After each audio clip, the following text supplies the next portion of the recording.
Assalamualaikum warahmatullahi wabarakatuh.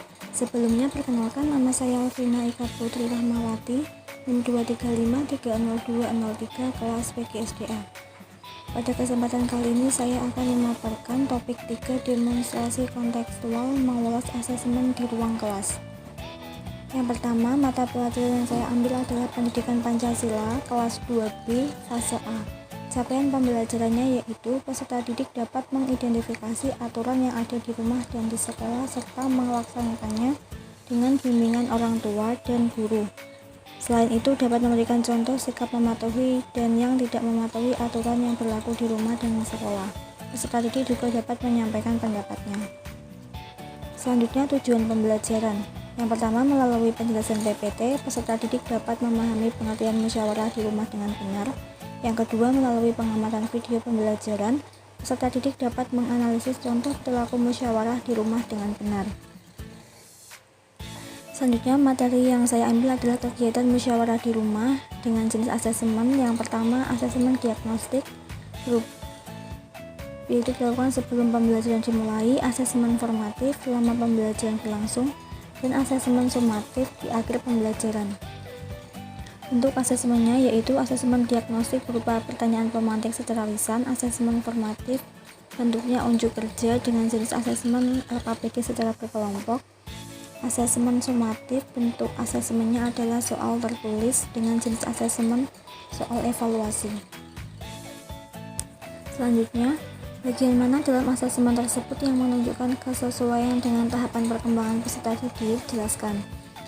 Untuk asesmen diagnostiknya yaitu untuk mengukur pemahaman awal peserta didik dengan beberapa pertanyaan pemantik seperti apakah lambang negara, kemudian bagaimana bunyi Pancasila sila keempat, dan bagaimana contoh perilaku menunjukkan musyawarah di rumah.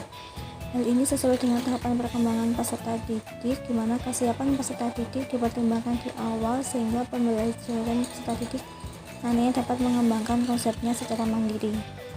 Selanjutnya yaitu asesmen formatif berupa LKPD secara berkelompok. LKPD tersebut disajikan dalam bentuk tulisan di mana peserta didik nantinya akan mengamati tayangan video dari guru kemudian menjawab soal sesuai yang ada pada LKPD.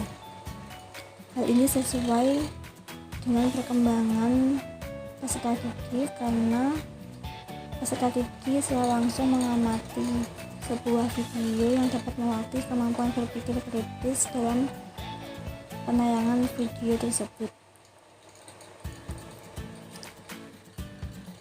Selanjutnya, asesmen sumatif yang dilakukan di akhir pembelajaran berupa soal evaluasi.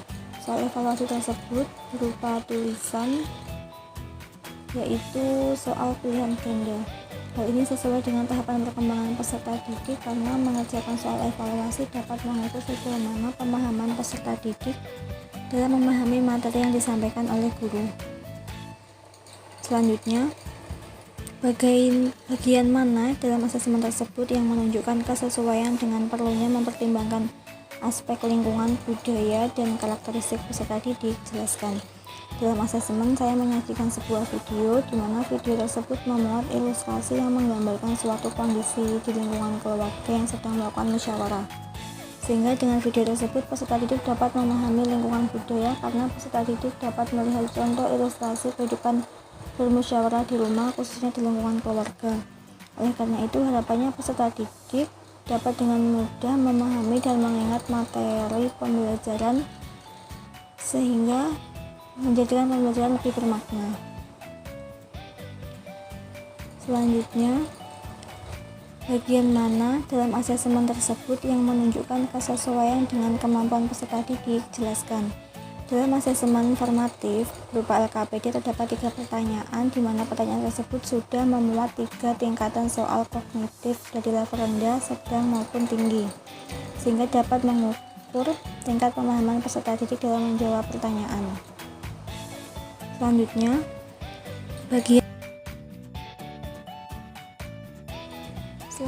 yaitu bagian mana dalam asesmen tersebut yang menunjukkan kesesuaian bahwa sudah memberikan ruang bagi peserta didik untuk memberikan umpan balik terhadap proses pembelajaran mereka. Yang pertama, guru melakukan kegiatan pembagian LKPD di mana siswa melakukan diskusi kelompok dan guru memberikan kesempatan kepada masing-masing kelompok untuk menyampaikan hasil diskusinya di depan. Kemudian kelompok lain melakukan tanggapan terhadap kelompok yang presentasi. Yang kedua, guru melakukan refleksi bersama dengan peserta didik dengan membagikan angket refleksi untuk mengetahui bagaimana proses pembelajaran yang sudah dilakukan sehingga dapat menjadi acuan guru untuk perbaikan pembelajaran selanjutnya. Selanjutnya, jika Anda menjadi guru di kelas tersebut, hal apa yang ingin Anda tingkatkan untuk lebih memaksimalkan efektivitas asesmen dengan memperhatikan tahapan perkembangan peserta didik, lingkungan budaya dan karakter peserta didik, serta kemampuan peserta didik. Tuliskan pendapatmu secara lengkap. Hal yang ingin saya tingkatkan untuk memaksimalkan efektivitas asesmen dengan memperhatikan perkembangan peserta didik yaitu terkait dengan penilaian formatif pada kegiatan diskusi kelompok yang dapat meningkatkan keaktifan peserta didik dalam kegiatan berdiskusi. Kemudian pada asesmen sumatif yaitu dapat menyajikan soal yang mengandung permasalahan autentik sesuai dengan lingkungan budaya peserta didik, seperti dengan mengaitkan suatu permasalahan yang ada di lingkungan sekitar. Selanjutnya, guru perlu menyajikan soal yang berfungsi untuk melatih peserta didik berpikir kritis dalam menyajikan soal yang mengandung ranah kognitif level 4 sampai dengan 6. Hal ini bertujuan untuk melatih kemampuan berpikir peserta didik sehingga akan terasah dan meningkatkan kemampuan dalam pemecahan masalah. Sekian pemaparan dari saya, kurang lebihnya saya mohon maaf. Wassalamualaikum warahmatullahi wabarakatuh.